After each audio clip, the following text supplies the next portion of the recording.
All right, guys, from U.S. travel risk scrambling hotel pricing to airlines suspending service to Puerto Vallarta, TSA PreCheck holding steady, and Las Vegas tourism suffering a dip. Plus, hundreds of passengers stranded overnight on ground and planes. This week's Good Morning Hospitality Hotels has news you want to unpack. Let's get into it. Oh my gosh, got to get that coffee.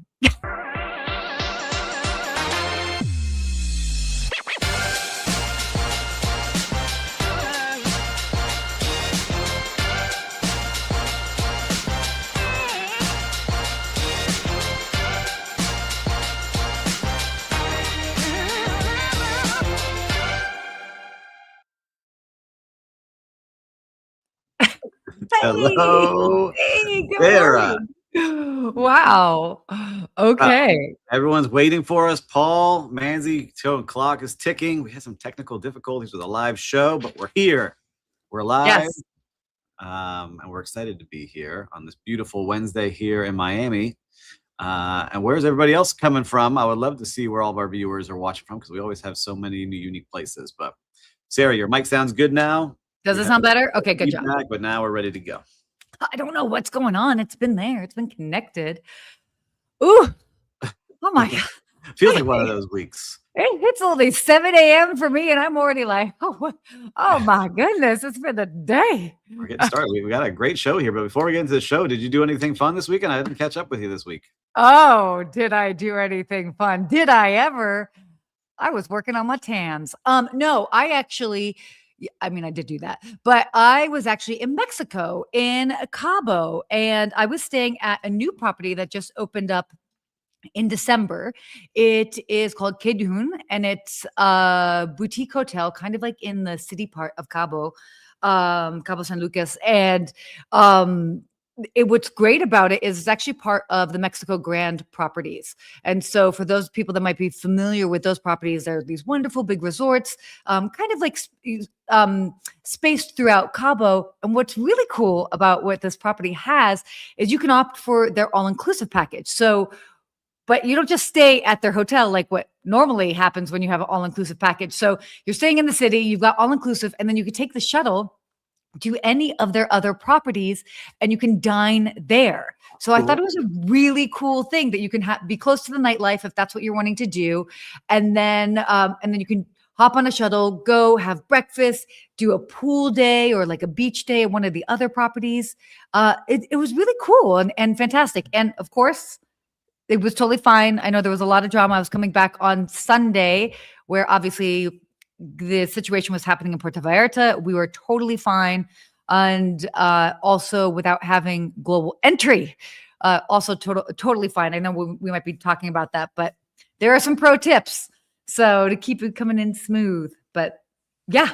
Look at you, busy weekend. Eventful weekend too. Look at this. I was in the Disney bubble for my kid's birthday with the grandparents. And I got to say, after a couple of trips now, I think I'm a Disney ninja. If anyone needs any tips, you let me know, because we stayed in the beautiful Wilderness Lodge Hotel, which I hadn't stayed at yet, but a beautiful property. It's one of their premier properties.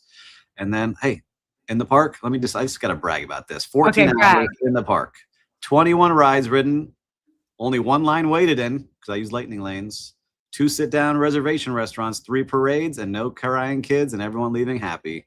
Success. Okay. Well, wait. I have a question for you. Yes. Your kids are a little bit older now. Do they still have crying fits?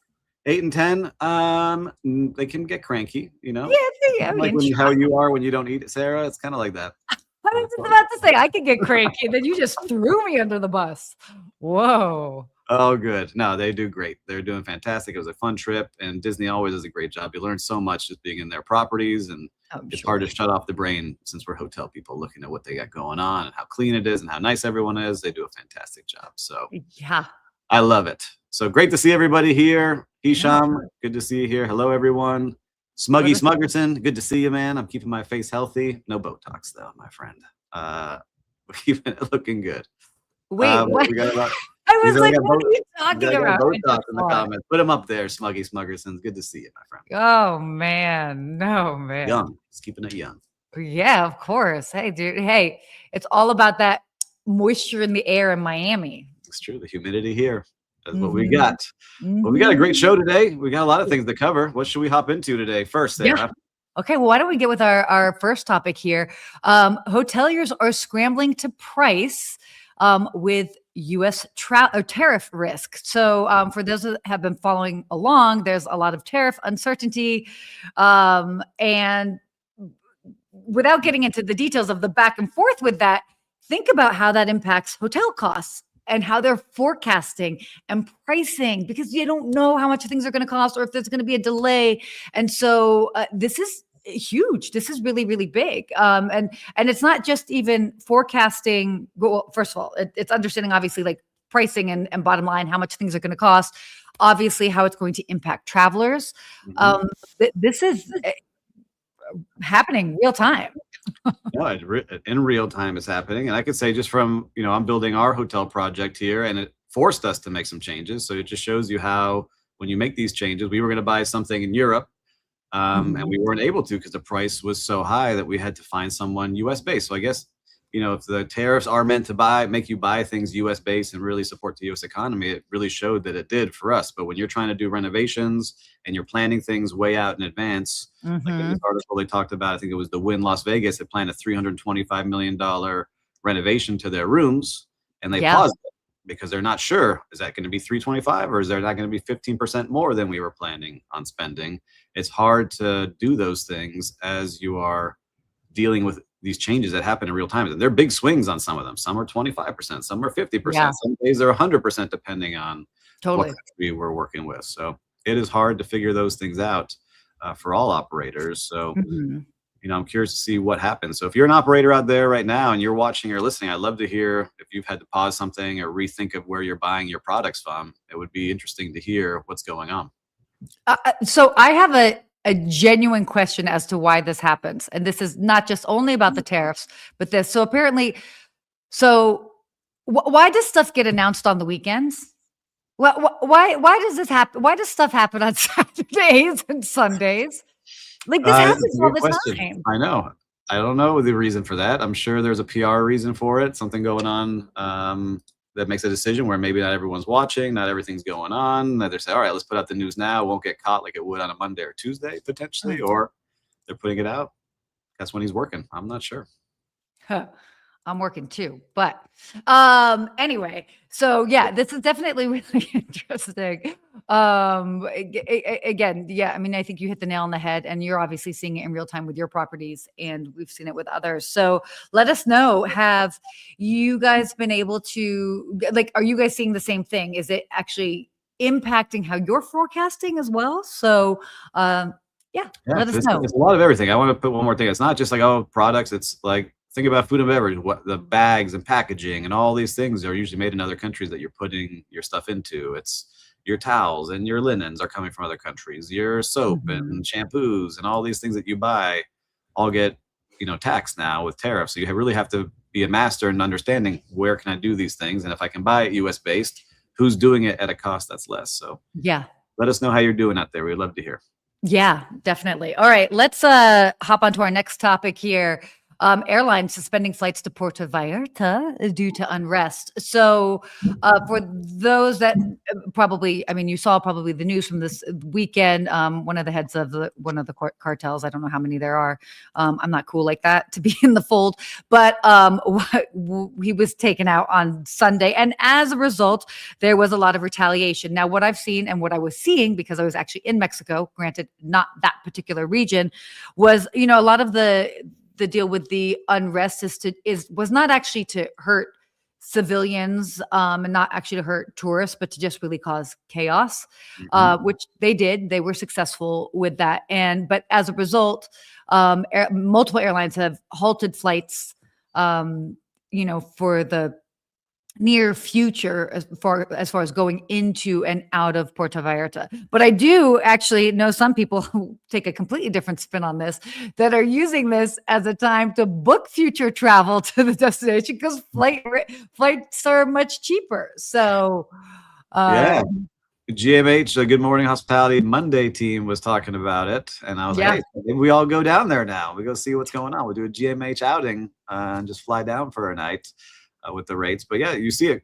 Cruise ships too. Cruise ships are Mhm. rerouting, not going there. They're heading more Yeah. to where you were up in Cabo.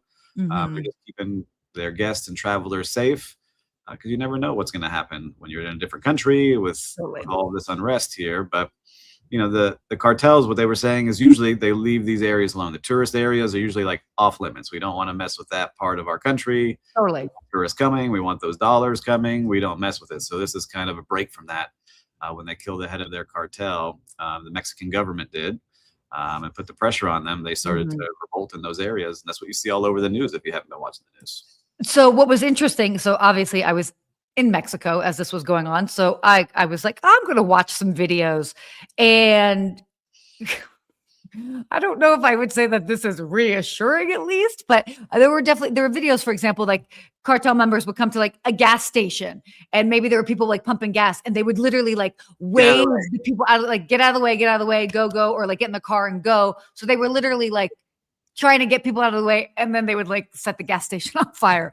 And I'm like, all right, okay. I mean, that's good guest service. Silver lining. Move it on. Guest service. It's good. Your safety. I need to blow this up. I don't want to hurt anybody. Yeah, no, of course. I mean, I know that making light of it, but I was actually legit watching it because I just wanted to be aware and be mindful, because I was in a few hours going to the airport. But I have to say, it was definitely a mind trip because, of course, I'm researching this, and I'm sitting in a bathing suit by a pool, researching this on my phone. And then I'm like, this is crazy. And I'm looking around because I'm on a rooftop, and I'm looking around Cabo. It's like perfectly clear, beautiful, sunny day. And I'm like, this is so wild. This is happening, because you're seeing the photos of Puerto Vallarta with all the smoke. And then the woman next to me is like, oh, they could do lettuce wrap tacos. Like, what? But yeah, you're in your bubble over there. You're okay, right? Isn't that the microcosm of the world that we are in? This is like, that literally is the world that we're in. There is so much chaos happening all over. And then sometimes we're just there being like, do I want bananas in my smoothies? I don't know. But like, you got to keep it moving. Yeah, listen, it's even in the cities. Like, we look at, like, we're going to talk on another city here in the US. Like, you look at our country and different pockets of what's going on around the globe. We're all on this rock shooting through the universe. Yes. It's interesting to see as you zoom out how everything goes on. But Suzanne's saying, I like you both too much for you to travel there at the moment. Stay stateside, please. Oh my God, girl. I love Mexico, and I have no problem going to Mexico. Like, I would go back this weekend. Suzanne, you don't know this, but she works for the cartel, so we'll keep that under wraps. I mean, stop it. God, don't tell people my whereabouts and my movements. Sorry. Oh my gosh. So that was what was going on. And actually, our next topic also. Yeah, you're boots on the ground. You got to see. Boots on the ground for this. So TSA PreCheck. So for those that were paying attention, I think it was late Saturday night, it was that they were basically saying TSA PreCheck and global entry are going to be suspended until further notice because of allocations of funds. Yay. There's more to that we can get into at another time. But then they reversed that, and TSA PreCheck is up and running. But for those that have global entry and are coming in from international flights, that is not running. But my pro tip that I was sharing with everybody, and I used it myself, coming into Los Angeles, so LAX, is the mobile passport control app. So everybody in the US can have it. And I actually even think you don't even need to be, I think it actually also works for those that are not just US passport holders, because basically you're kind of getting pre-authorized in the system. So you'll, upload a photo of your passport, you do a selfie, they double check the biometrics, and then they kind of like give you a code, and then there would be a shorter line that you can go through. So shout out to LAX. They were keeping people moving. They always do a fantastic job of keeping people moving. So I wasn't too worried, but thank goodness the TSA PreCheck.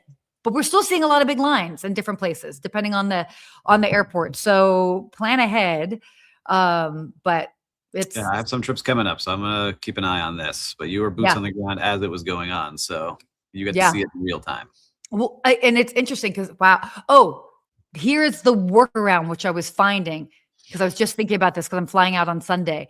So TSA PreCheck wasn't working, but what I've heard in some places, touchless ID. So I know that that's what Delta, I think they call it a different name with other airlines. That was still working. So it was basically very similar. And you go up, they take a photo of your face, you go right in, which by the way, I'm a big fan of because I hate when you have to pull out your ID and then you pull it out and then you're like, oh, and you're trying to, I'm always so paranoid. I'm going to lose my ID at check-in.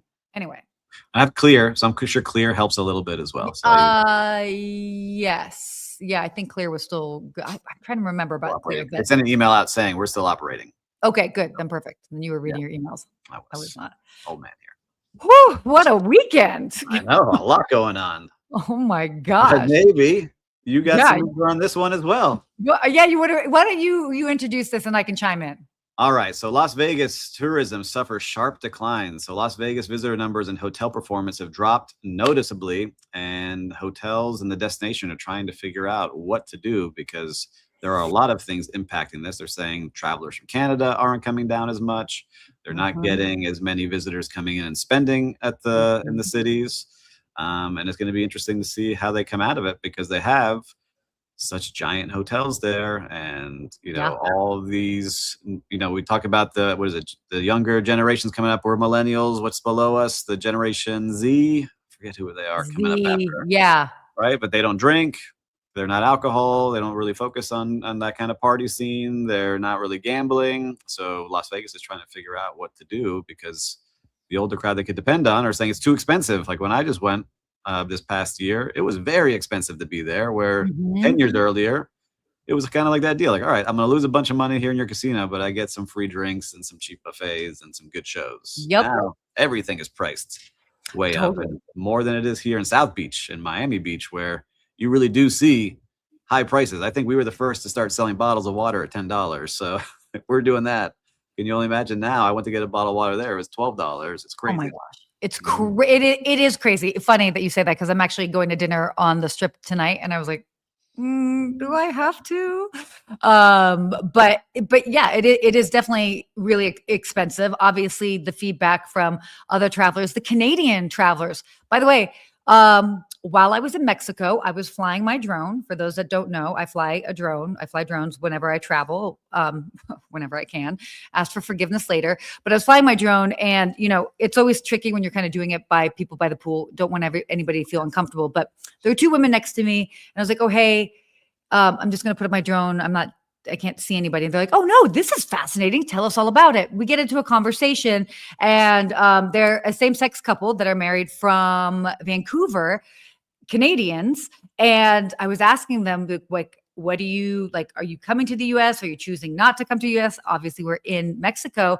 And they were like, no, we used to go to the US all the time, and we don't feel comfortable or safe. And so that was an interesting reminder. I mean, I told them, I'm like, girls, you're totally welcome here on the West Coast and in any big cities. Like, it's very cool, but I get it. I totally understand where they're coming from. And so I say that because of hearing that real-time feedback from Canadians being a big part of a lot of the individuals that would come to Vegas.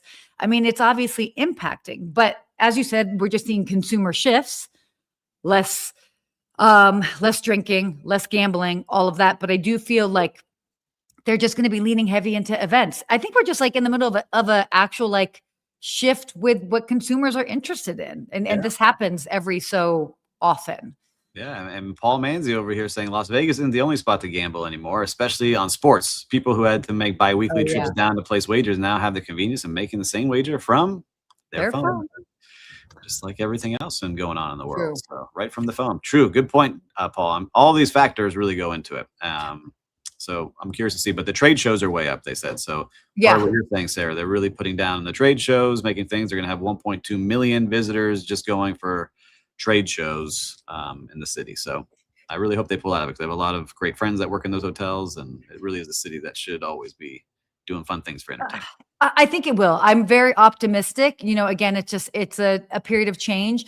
And I will say this, if anybody has the ability to be nimble and to really kind of flex and go with what travelers are wanting, I think it's Las Vegas. I feel like a lot of eyes will always be looking to Las Vegas to be like, okay, what is the future? What are travelers wanting and opting for? And it will almost have a trickle down effect and impact others. So I'm optimistic. All right, Las Vegas, keep pushing. Keep going. Cheering you on. Okay. All right. Why don't you lead this next one too? All right, this one is it's a big one. This is from where Paul Manzi actually lives. This is from Minneapolis, but the hotel industry wasn't built for this. And this is touching on how the surge of ICE in the Minneapolis area really affected a hotel that was there. It was a Hampton Inn, and someone on the property, they didn't say who, and related to property, rejected having ICE agents stay at the hotel. And they had their Hampton Inn flag pulled. So Hampton Inn automatically, as a franchisee, you have to follow all their rules, and they felt they were not being followed, and they pulled the Hampton Inn flag off of that hotel, which now really suffocates that property owner. But someone, that property made a decision. They didn't say it was the owner, they didn't say it was the general manager or whoever it might have been, but that got up to the White House, and the White House put pressure on the company, and they had their flag pulled, is what it shows. And there's this article saying if you have a chance, you should get on Skift. If you want to put that on one more time, Will, so they can see the article. I think you should take some time to read it. Sarah did a good job of writing it really in depth, more than we're going to cover here, of just the pressure that's going to happen to certain cities, because the hotels that did accept having ICE agents then had, protesters outside their doors causing damage and really causing a scene. Sure. So it's like, you can't win either way, it seems like. And, hotel people like me, I don't know if you've ever been in a scene like that where you've had to like keep protesters out. I had to do that on South Beach once. We are not prepared to do those kind of things. And I remember me standing under the front door trying to keep people out is not what we want. So it's a hard place to put hoteliers. That's a great point. And I think that that's the biggest reminder, is that like we got into hotels for like travel and hospitality. And sometimes you have situations like this where, again, as you mentioned, like now you have to deal with protesters, or, there's big emergencies that happen. Like we're not totally trained to handle, environmental catastrophes or like political unrest. And yet like, or even like health issues. I mean, the number of times that something happens to somebody and you have to call 911 in the hotel, but maybe you have to like be with them before 911 gets there. And then it's very challenging. And I think that that's the part that a lot of people kind of skim over, but we aren't prepared for that. We're being trained to be like, oh, step to the side, right this way, or giving somebody 3 options when they ask for something, and not necessarily like how to take a pulse on the body. Like, but it happens because it's a 24-hour business. Yeah. So I don't want to get too much into politics here, and it's a tough place to be for hotels right now, especially they were saying in the article that Donald Trump announced there's going to be probably 5 more cities are going to target just like this. And so how will those cities react if that does happen? And so it's a tough place to put hotels and hotel owners. And, it's just a tricky place to be. So don't want to go into too much more detail on that one, at least for this show. But if you have the chance, go on Skift, read the article. Sarah did a great job writing it, and it really goes into depth of the how other to Sarah. Pick hotels. Yes, the other Sarah. The other Sarah. Other Sarah, sorry. Sarah, who wrote this, didn't have her name there. But if you look at it, it's a really great article. Go ahead and read it. Make your own decisions. Come back next week and let us know. Yeah. Anyway, so again, that is a really good article. So why don't we go ahead, shift gears a little bit here. Love this. And our unhinged travel story of the week. By the way, I love doing this segment. This is so fun. Which one did we go with? Because there was 2. I'm curious. Is it the... this one? All right. We kept it spicy this week. Okay, so a traveler, this woman who's basically an influencer, I guess, posted a travel hack where she boiled her underwear in a hotel kettle to freshen them up. Of course, as to be expected, this video sparked widespread backlash online. Commenters saying it's unsanitary, it's gross. Oh my gosh. Of course, it quickly turned into a viral debate over what's acceptable travel behavior versus the just basically being like an epic travel fail, as far as like a travel hack fail.